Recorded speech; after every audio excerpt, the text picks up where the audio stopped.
Okay, and we're live on YouTube. So today we're going to have a conversation with Dr. Hoi-Fei Mock, and they should be I'm really excited about meeting with Fei because I went to school with Fei in high school. So very excited about that, number one. And number two, she's doing some really interesting things that I find fascinating with someone who is from a community and also became the sustainability manager of a community, and how the typical approaches, and how we can innovate, how we engage individuals in a community to become um, uh, engage folks in a community to be engaged in sustainability initiatives, which is a very difficult job, I would say, based on what I'm learning. And we also have some co-hosts here, some alumni. So Weeby, I call him, but Hui is our alumni from 2020, and Ryan is also. And before we have them introduce themselves, what this podcast is for everyone to understand, we are essentially recording these podcast interviews with all our employers. So it becomes content for students in our flagship program to watch as a requirement so that you can get more context on this project, this employer, and their requirements and needs and interests and values and mission and tips and tricks and examples and so forth. And this is serving as a job shadow and a teacher externship for you as someone who's watching this content during the program. So with that, let's get started. So I'm going to have introduce yourself first, and then Ryan. So share a little bit about yourself, what school, what grade, what employer did you do in 2020, what was that project all about, and then Ryan, you can do the same thing. Okay, hello everyone. My name is Hui. I'm from Maniokai. I'm a sophomore, and last year I was in the IFX internship, Ryan, so share a and little bit I about my employers was MCE, and it was pretty cool, pretty nice. And the project I did was uh, a toolkit that will educate high school students about CCA and renewable energy. And in terms of that project, we're still going, we're still developing it. And we also have MCE, Marine Clean Energy, and Valley Clean Energy to um, help on us. And yeah, that's all of it. well, maybe Faye can be another, potential quote unquote client or customer in your resume. And you can, conversate on that a little bit later. And feel free to ask questions along the way, as we have our discussion with Faye and so forth. Thank you. Ryan. Yeah, I'm Ryan. I was a PilotCity alumni last year, and yeah, I am a PilotCity alumni. And I used Sony's mesh technology to create something called a mildew monitor, which detects mildew in an environment. And I interned for Pilot City. All right. Thank you, Ryan. And feel free to also interrupt me as we kind of go through this and bring up questions that pop up. And what is a good format for we and Ryan is feel free to ask the question in the chat. And then that way it'll prompt me to be able to kind of pass the ball to you to ask the question further to Faye. And Faye, love for you to give, love to just kind of first hear, how you're introduce yourself, but I'd love to hear your journey from school as a high schooler to where you're at now. And you can go as in depth as you'd like, as specific as you'd like. We certainly want to understand the journey of a climate, activist or climate, advocate, as you've kind of embarked on your understanding of society and how environment, pertains to that. So feel free to take creative control on how you want to share that context and background for people. Sure. Well, thanks, Derek, for the introduction. Yeah, so my name's Faye. My pronouns are they and them. And I think even when I was growing up here in San Leandro, I was always really interested in environmental kind of protection, conservation. And I thought like going into college that I was going to be a veterinarian and do kind of more work around like animals and health. But towards the end of college, kind of broadened my interests more into environmental science more broadly, and then end up doing a number of research internships in Tibet and Australia, which is where I ended up doing my PhD around the feasibility of wastewater reuse for agricultural irrigation. And then when I came back from Australia, 2014, was kind of thinking about, how can I apply a lot of what I've learned, including like the community organizing aspects, what I did kind of started in Australia, back here to the Bay Area, and kind of landed on the topic of climate because climate impacts every single different sector. I was really interested in food, kind of before the food security, food justice, and both that and water and land all really get impacted by climate change and the climate crisis.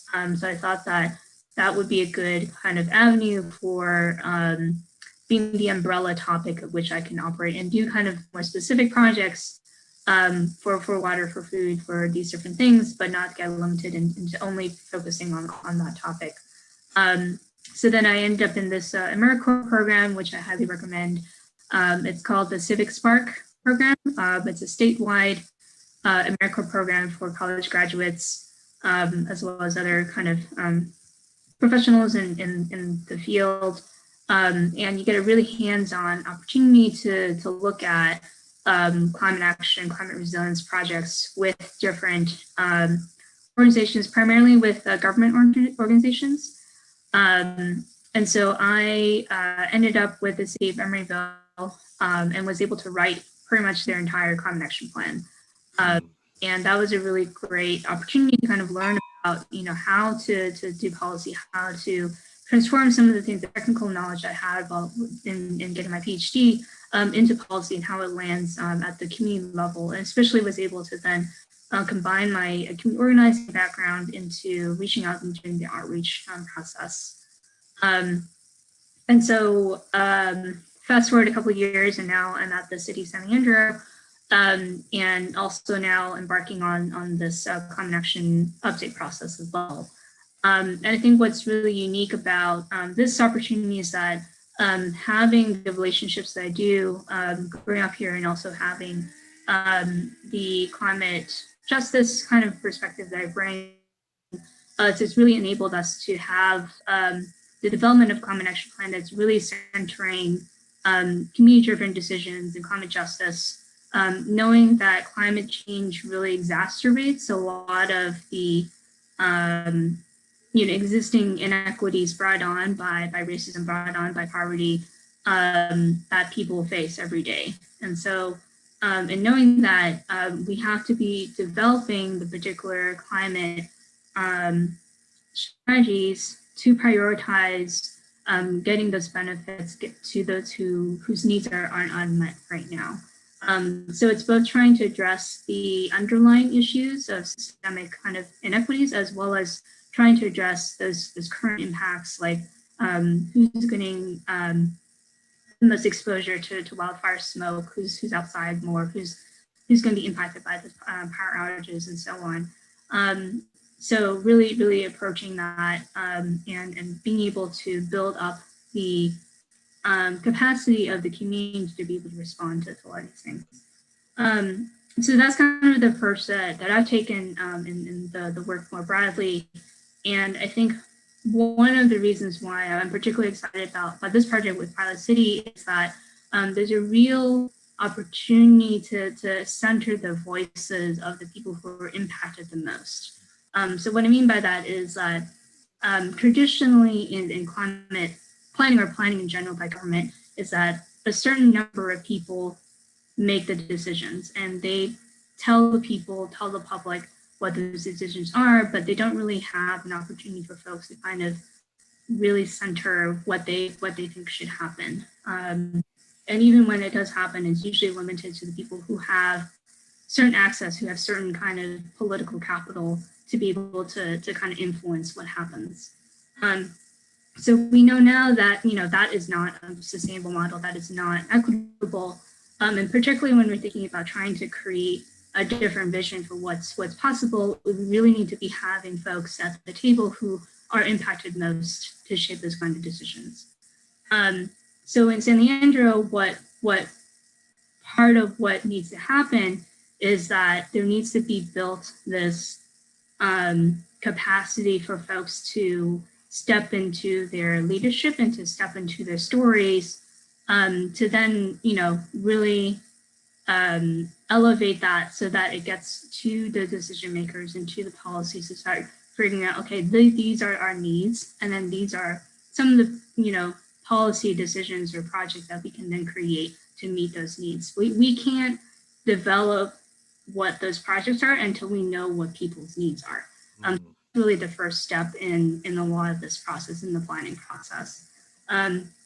So part of what we're proposing here is to work with youth and community members to really elevate, what is your story? What do you see as, the biggest impacts? Like, how are you getting your needs met or not met in this current condition?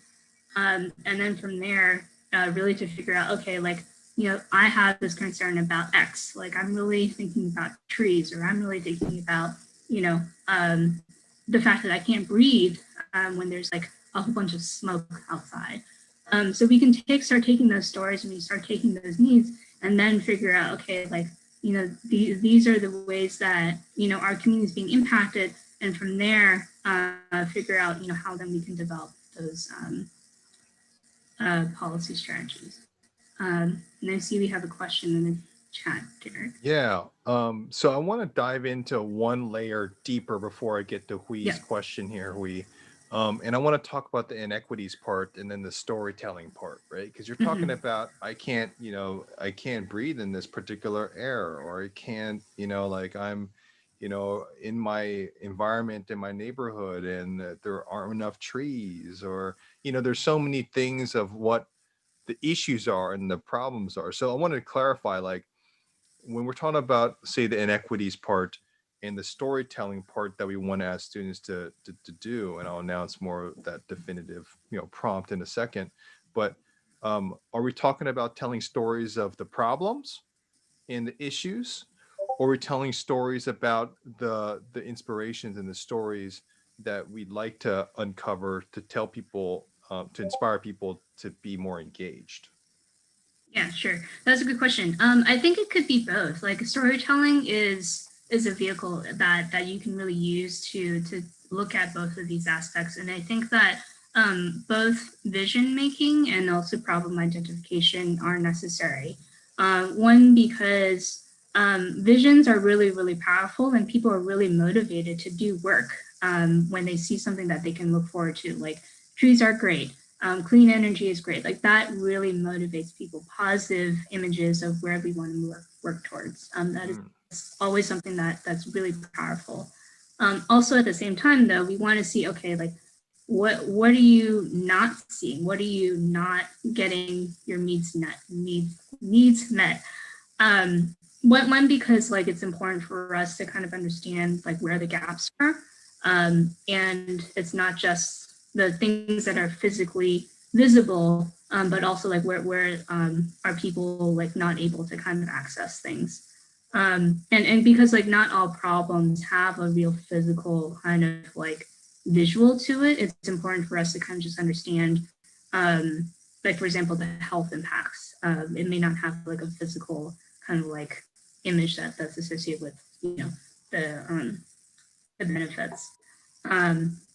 So it's important, I think, to be able to hear both ends of it. And I think that your story is your story. So you can kind of tell whatever speaks to you, and whatever you think is more powerful for you to say. And I think part of it is also like part of the equity aspect is for you just to tell your story, to be validated in your truth.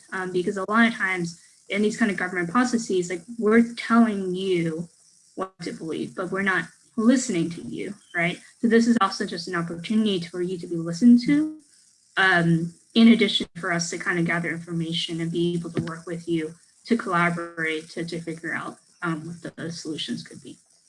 And I'm going to pass this to Hui because his question essentially is related to this, but I want to translate it, Hui, because I think what may pertain to this particular topic is how have you as a student, you know, and as a, frankly, a first generation student who's here in America, in Antioch, right?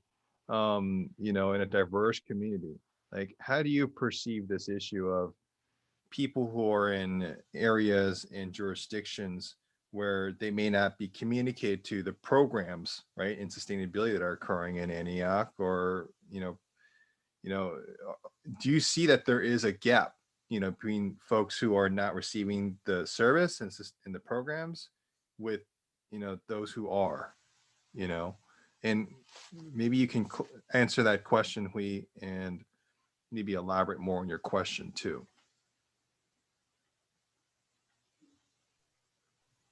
So like, my question was, should there be like programs that teach high school students about renewable energy and what's going on with the climate, and and like why is it so important to learn about it? Yeah, and definitely, I think that school curriculum and education is a big component of how we can move forward. I think that the more that you get exposed to the ideas early, the more that we can then really see it happening in the world and be able to come up with the either the creative solutions or to be able to identify that, yeah, it's actually happened to me. I think that it's also really important because for students, they start having conversations with all sorts of people like outside of school, right? Like they're talking about it to their families, they're talking about it to their friends, with their churches or faith groups, their other community services, their sports groups, sports teams.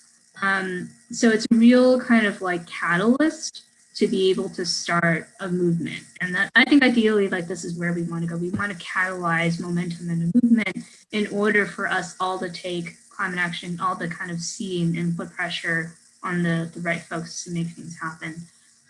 So yeah, a lot of it happens at the schools, to tie it both to like the science aspect, but also to the social aspect as well. Like climate change isn't just a technical issue of greenhouse gas emissions, but it's also about the human aspect and like who's actually getting impacted and who's not, who has the ability to like adapt and who doesn't.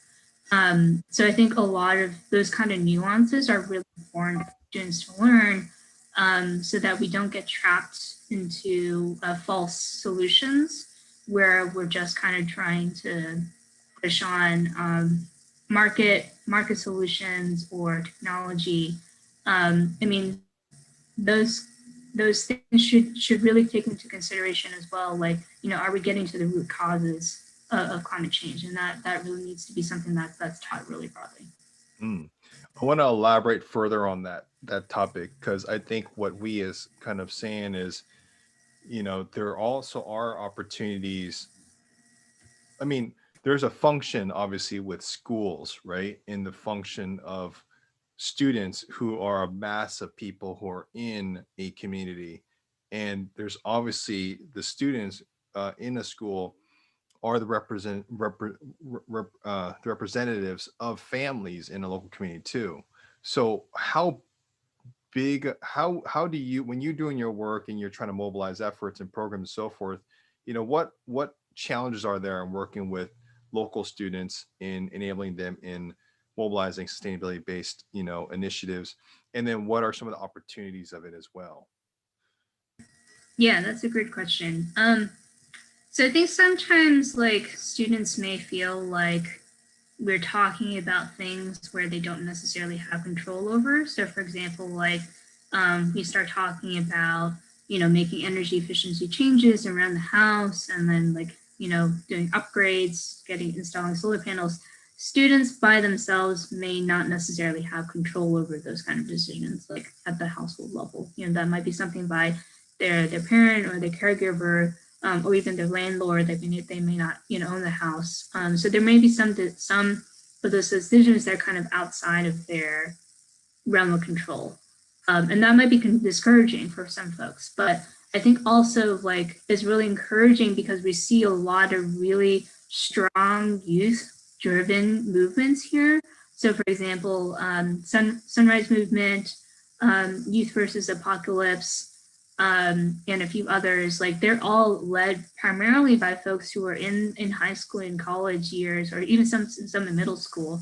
And they're really putting pressure, like political pressure, on folks to kind of make the bigger changes. I think what we all end up leading to believe is that, if you recycle, if you compost, like the problem is solved, but like, that really isn't the case. Like a lot of it is really held by the more like handful of industrial companies that are producing on most of these emissions for various reasons. So I think there's a lot of opportunity to kind of capture that kind of momentum that's happening with Sunrise Movement and Youth versus Apocalypse, and really to see that like you may not necessarily have control over certain decisions, but you definitely have power. And that comes with collective organizing. It comes with coming together and really recognizing that you have a story to tell. Like these are things that people listen to. People listen to youth, right? It's really powerful when somebody stands up there and tells me, this is something that's happened to me. This is what I experienced. And, we see that we are talking in the mainstream about the Green New Deal, which a couple of years ago, nobody was talking about. And this was something that happened literally because Sunrise Movement organizers like kicked off an action. And now we're all able to talk about this, across the US. And it's like, this is like a big like federal policy that is now like everybody knows about it and like is familiar with kind of the possibilities. So I think those are some of the things that I think are possible with youth organizing. And I think that, it really starts with, being able to recognize your own power and your voice and your story, and to be able to like, leverage that and put that in the right place. If you can share a little bit, I'm going to assume that you know some of the backgrounds on some of the items that you just mentioned, like Sunrise Movement and so forth, and Youth Against Apocalypse and so forth.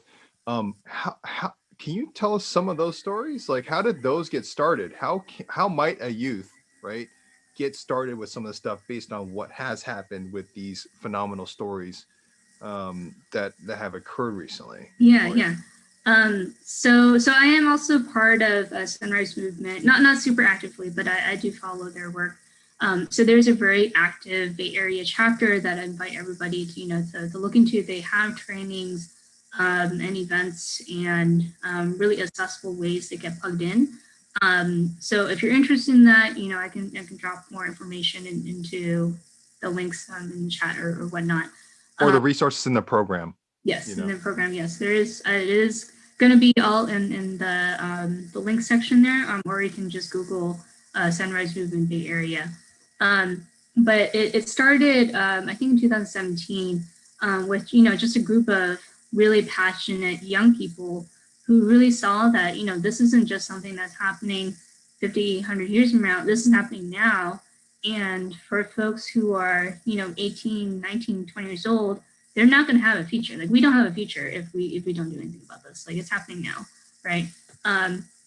So really kind of capitalizing on that and really saying that, for folks whose generation was kind of responsible for catalyzing a lot of this acceleration of climate change, you had your opportunity to live. But like as young folks, we're not gonna be able to have that kind of life. Like we're already seeing that life right now is being shifted. We're already seeing that, annual wildfires and smoke is part of our, routine. And that's not something that we want to see more of.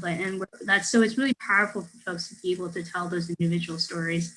And it was after the 2018 election where the Sunrise Movement organizers had a sit-in in Nancy Pelosi's office. And it was particularly kind of catalyzed because Alexandra Ocasio-Cortez stepped up and I think another newly elected representative as well.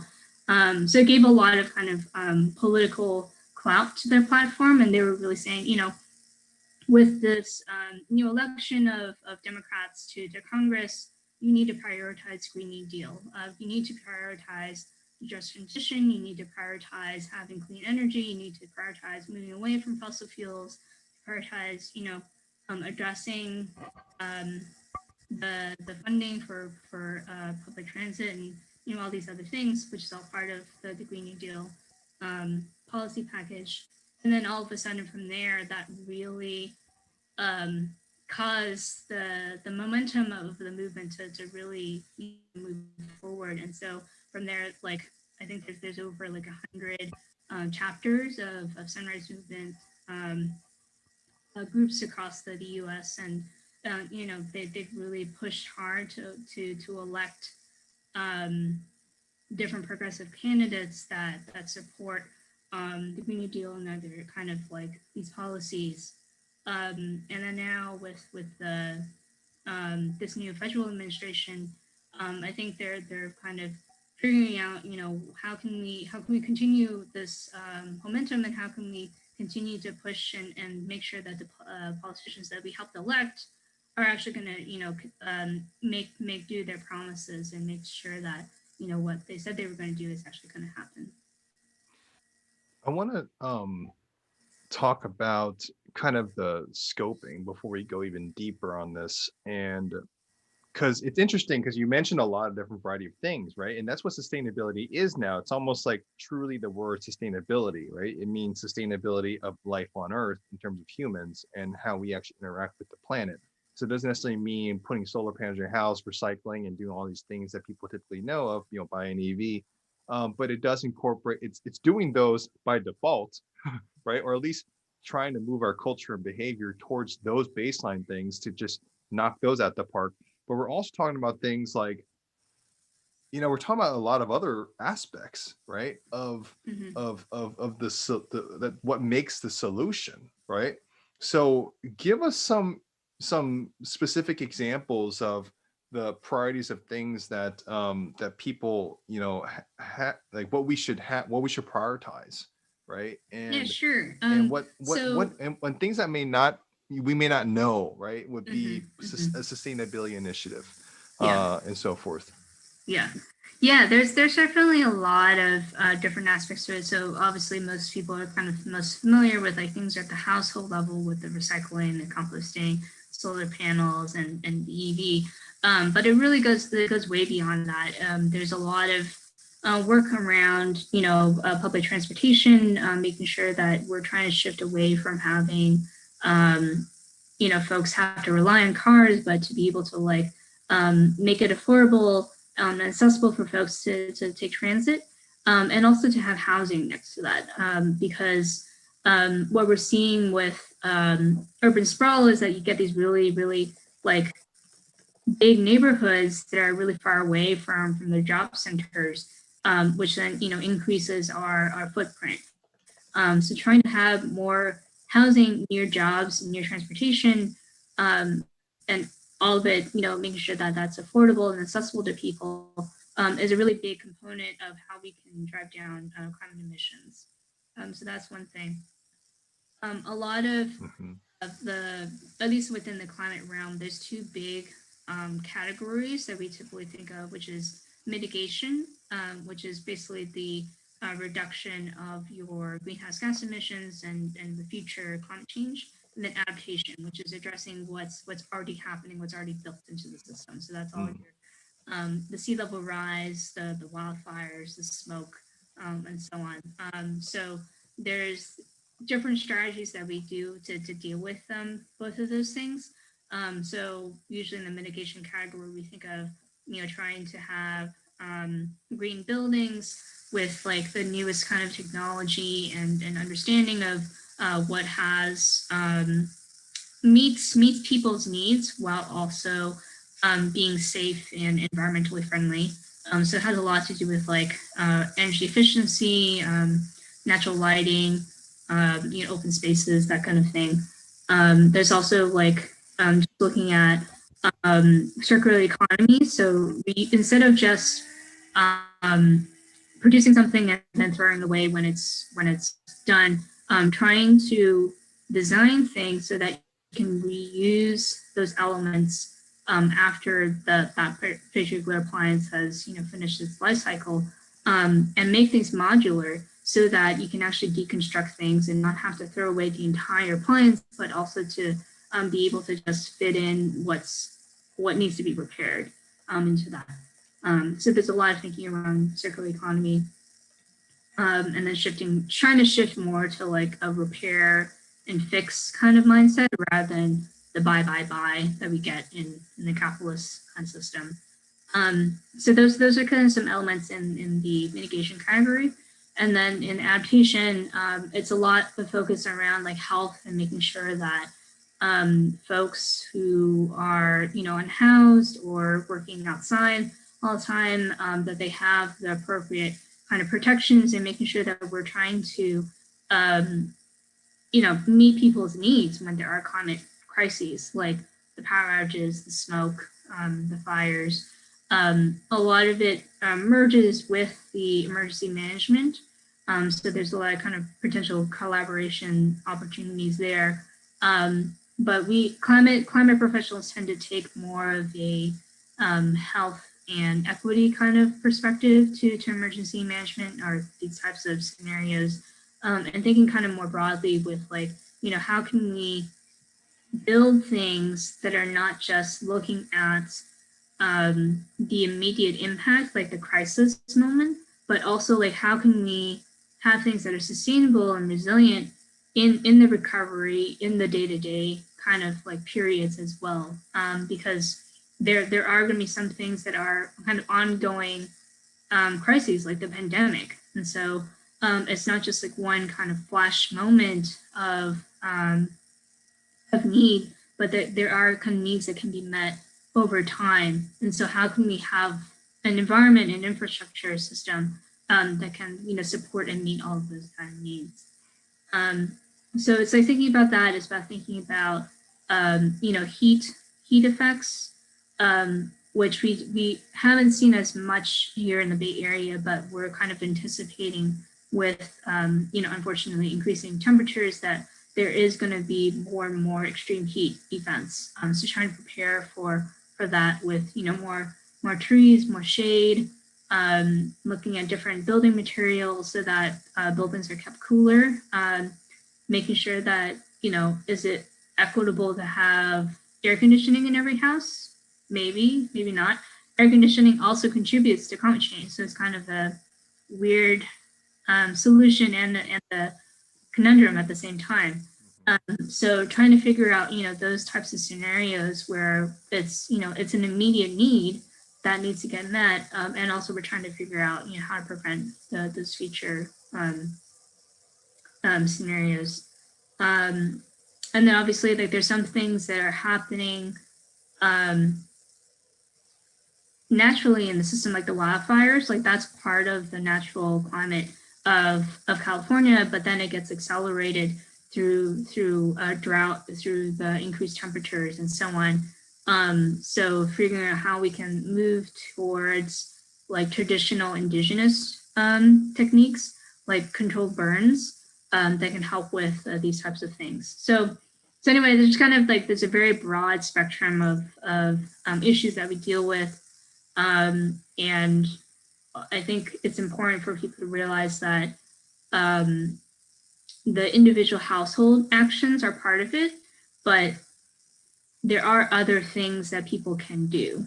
And people often feel really, really helpless because they think that, I mean, it is, like climate change is a very, very big topic. It's very complex. And a lot of those individual actions may or may not have the impacts that you want on a bigger scale. But there's also a lot of political kind of pressure that can be put on the right people so that we can get the right infrastructure in place for those bigger pieces.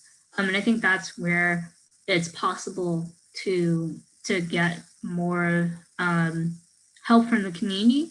And I think also where like a storytelling kind of strategy really comes into play, because again, like what we see is that people are not motivated by statistics. People are not motivated by like pictures of graphs of like Yeah. people are motivated by individual stories, right? Like we're more motivated by hearing, I lost my house in the fire. These are things that are happening to real people. So I think that, just going back to the storytelling aspect, the more that people can really identify that, these are things that are happening because of the climate crisis, and that these are decision makers that need to hear us, I think that's really where there's an opportunity to move forward. So the project that we have scoped out with City of San Leandro's Sustainability Division is to research, design, and develop stories to creatively engage and activate San Leandrins and San Lorenzans and maybe people in the neighboring area in local sustainability initiatives to advance the goals of the climate action plan of the city, but perhaps other cities nearby or the counties and so forth. So share with us, what are the opportunities in having students develop these, and what can it directly impact in your current initiatives? And particularly, who would you like to gain stories from, as well? Yeah. I think like everybody has a story to tell. I'm not going to say that you one person has a more powerful story than another. I think that it's kind of a process, kind of develop out what is most compelling to people, and you'll see in the list of resources and the links I provide.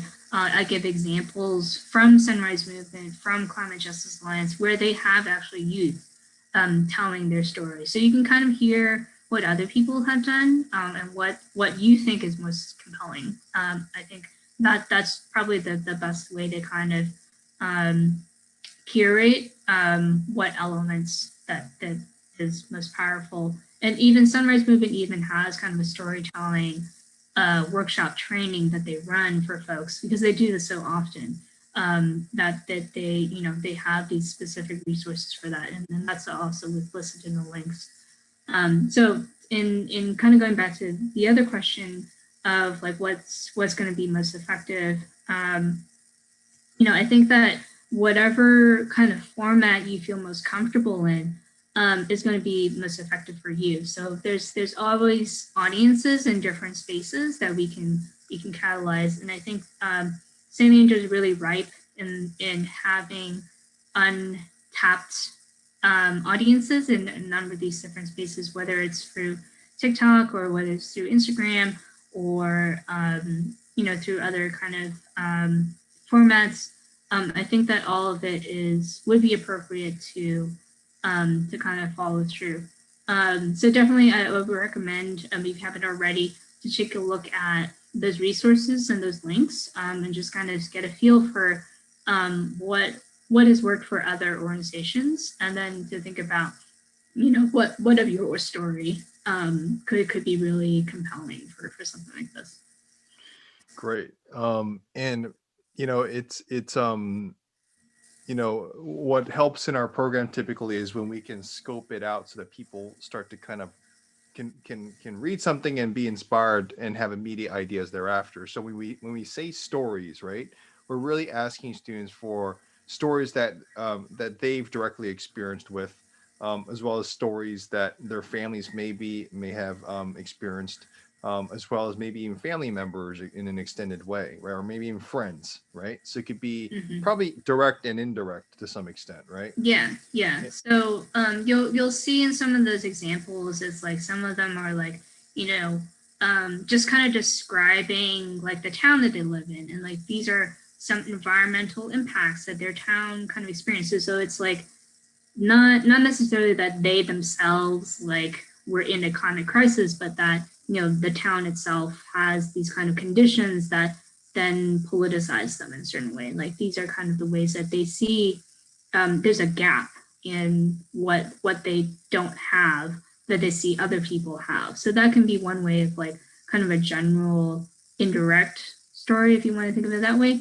And then there's other folks who are like, like I grew up in a town where, we lost our house in the fire from the wildfires. And then like I moved to college, and then that college got hit by a hurricane, and then I moved someplace else, and then there was a big storm. So like they themselves like experienced climate crises. So then you can kind of tell it from those couple different angles, and it just depends on what you feel is most compelling. So for example, I think what I've seen is compelling is, really talking about the wildfires here. Like Bay Area has experienced 3 years in a row now of wildfire smoke. Does that impact you? Do you see that your life has changed significantly? Do you see your health changing significantly? I have.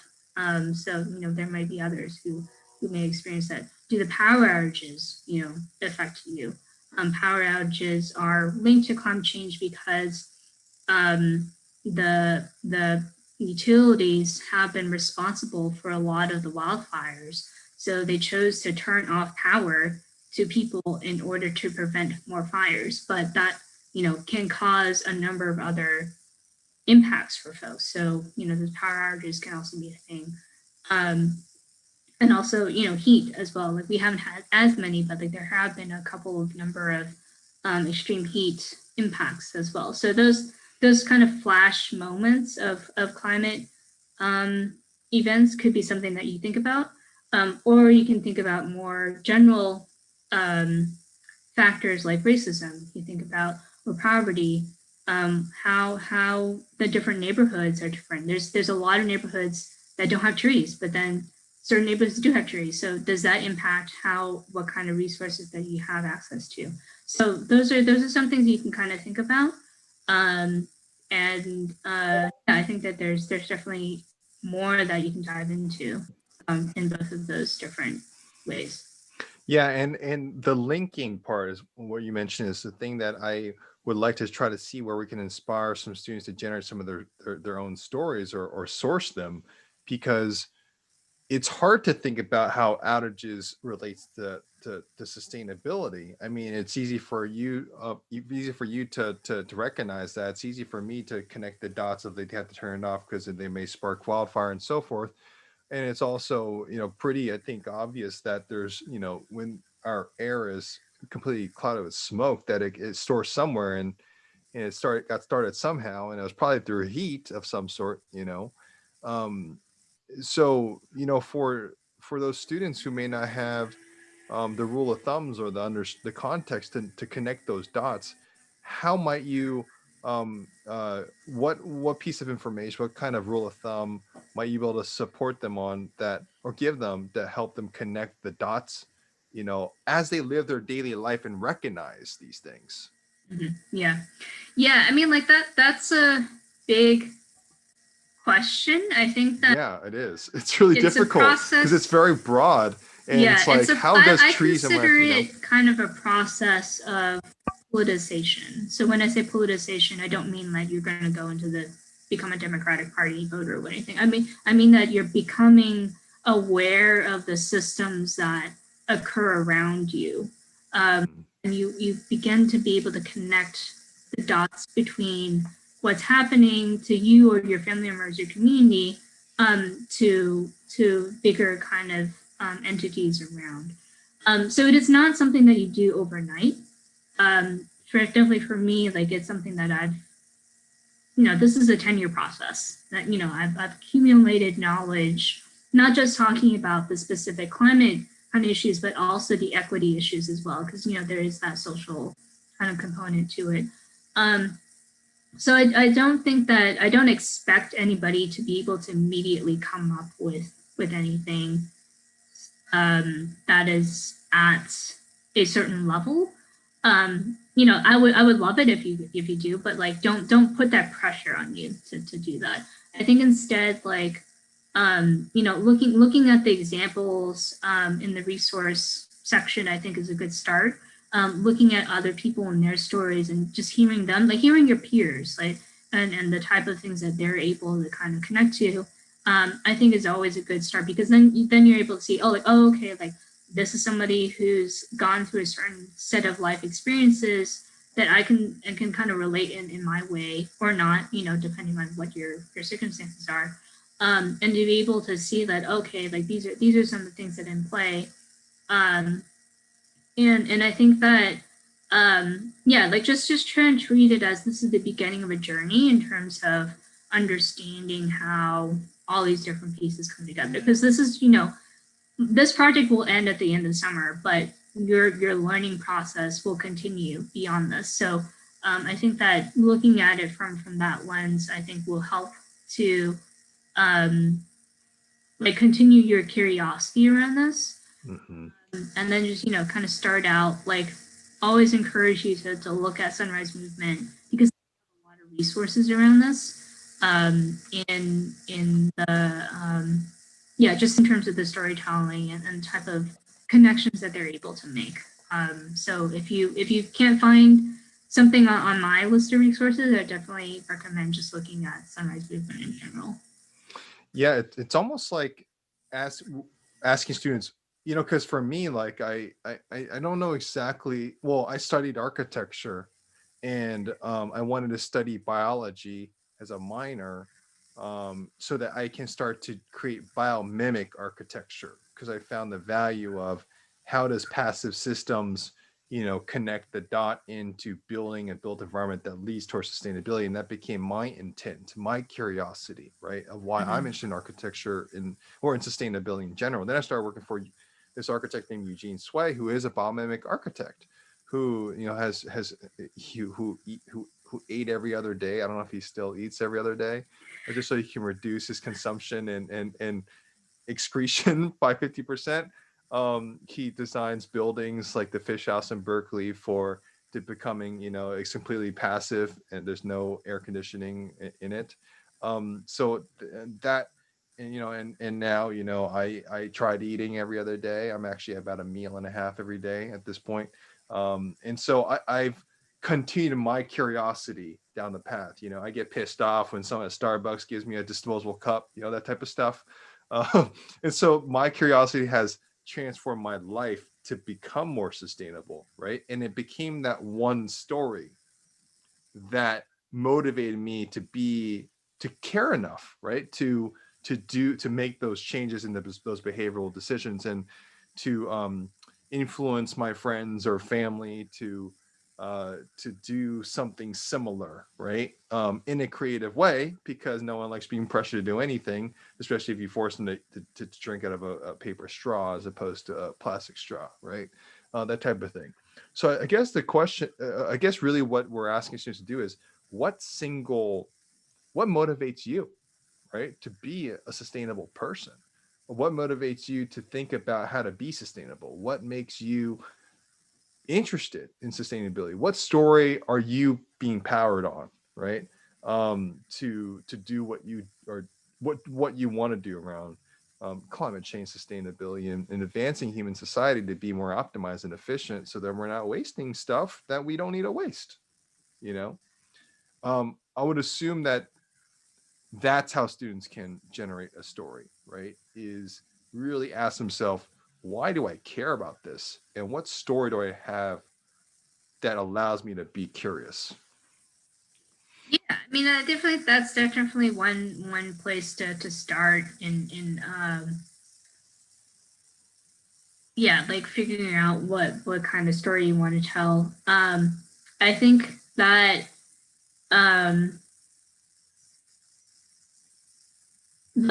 yeah, like just kind of going back to the Sunrise Movement work, I think that's probably a great example. Just like they have a lot of examples out there already.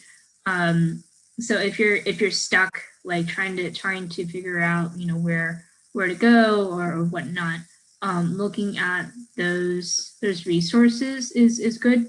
The question of what motivates you, I think is important. And also I want to, like, I don't want to hinge everything on it, because like there can be some things that are beyond you as an individual. And like, I think it's important to recognize that, and to see that these are things that are happening on a bigger basis to many other folks, and that their impacts may not be same impacts that you yourself experience, but that nevertheless they are things that are important to think about, to care about. So I think that just kind of being open to what's out there, and like the type of factors that are at play will be beneficial. But yeah, again, like, Okay. like the easiest way is really just to see like, oh, there's other people who are already doing this. Like, just check it out and like kind of get a feel for the stories that they're telling. And like there are a couple of really powerful examples, I think, out there. And yeah, like I think that those are the ones that we should be. And the stories can come from anywhere, right? I Yeah, mean, ideally it'd be their own individual story of why they care and what their impacts are, right? That they've been impacted by, but also could be their peers or people like them, or people, you know, in their community that have a similar issue, in their own city or their county, their state or country. It could be any level of what that student represents, right, in their story. I don't want to miss the opportunity to expand the thought of how the social aspect fits into this. So I know it's not something that we can cover in a few minutes, and I do want to ask if anyone who is here live to ask any questions now and enter into the Q&A, because we do want to answer your questions if you have any. So if you're listening now, do enter some questions and we can answer them. But, you know, when it comes to that idea of there's not enough trees on this neighborhood that absorb enough, you know, carbon dioxide to clean my air, or scenarios where there's not enough grocery stores, you know, in my local neighborhood to actually buy the foods that actually may make me feel better, or let alone the issue of not having enough economic resilience to be able to afford, you know, groceries, or to, you know, to access certain items that make us feel better and become better, right? So, you know, open up that Pandora's box, you know, like what is there? Well, how does sustainability, climate change tie into the social aspect of things? So obviously we know that racism, poverty, these are things that go beyond climate, and have existed for, you know, as long as this country has been in existence. And I think what's important is kind of, as I said before, those social indicators are really predictable in terms of figuring out how at risk or how vulnerable you are to climate. So, for example, unfortunately, race is kind of the number one factor, race and income, which is pretty much very much tied together.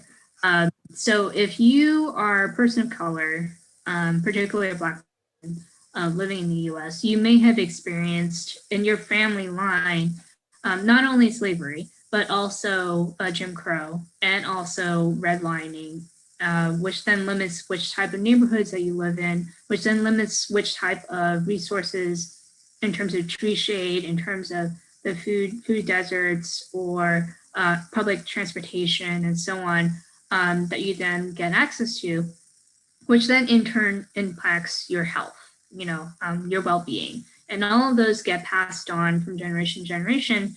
And whereas like white families, they've had the ability to move to different neighborhoods, have better lives, have better health. They're able to pass on a certain generational wealth as well. Whereas, you know, particularly Black families, they haven't been able to accumulate as much generational wealth. One, because they like until probably like 40 years ago, they weren't as able to get access to those upper middle class kind of jobs, and even then like live in those upper middle class neighborhoods that had access to these things. And not to say that's where we want everybody to go, but like that, that was just the reality of the system. And so like this gap in the wealth and income then also impacts your ability, as you said, to respond to climate emergencies. So if there is a fire, if there is a flood, if there is, urban heat islands, the folks who are then able to build a new house or get air conditioning or get out of the house and like evacuate are probably the folks with resources or lived in certain neighborhoods that had things, or even like knew about it, like had access to information, knew how to access that kind of information. So there's a lot of, unfortunately, folks with what we call frontline communities who are lower income, who are people of color, who are recent immigrants who don't necessarily speak English, or folks with disabilities. All of those different factors then impact how first of all, how exposed you are to climate impacts. So you might be in certain neighborhoods that have just more air pollution, or like you're in a flood zone, or you're in a wildfire zone just because of you don't have options to move to other places, or you don't have the ability to adapt, to respond to these things. So like you can't evacuate, you don't have money to remodel, you don't have the ability to buy better food, whatever the case is.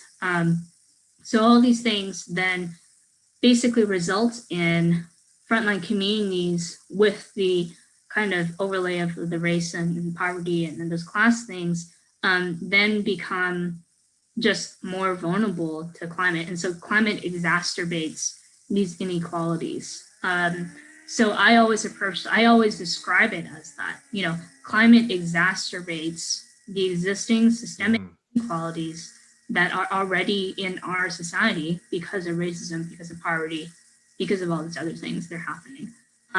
So when I'm approaching this work, we can't just be looking at those symptoms. We can't just be looking at, trying to have certain programs and expect everybody to have equal access to a program, because that's not been the case historically in the US. Like you really have to be targeting the benefits of climate change to certain communities, to certain populations, because just historically, the people who have asked for these things are of certain demographics. People who get these things are certain demographics. So we have to be actively prioritizing those projects, those benefits to these neighborhoods, and to realize that those gaps are there. Because otherwise, all we're doing is just continuing to grow a divide that was already there. And I would probably offer to students who are watching this in the program that they can also probably develop stories that represent a group that you're not a part of, that could use, solutions around this, and telling the story of other people who may be experiencing this as well. Yeah, that's true. Well, Faye, this has been informative. I really like doing these, and this is a new format for PilotCity to be kind of recording these videos and so forth and having it as content, and so this is a reusable piece of content that students in your program can use across different cycles of our program. So, and we can always update it too. So thank you for the conversation. And we'll have you stick around for a little bit longer after this, so we can develop some more content for the students.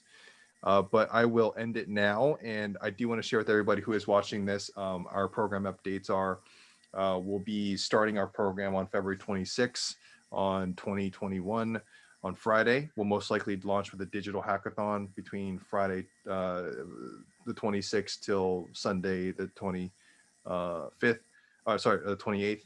And just note that whatever I'm saying might be irrelevant if you're hearing this video later after that date. And we have a really robust program. Very excited about working with city governments and their own sustainability divisions. There's a lot of things that we can talk about, but there'll definitely be more content to come through the vlogs that we'll be making. So thank you everyone for joining, and we'll talk to all very soon.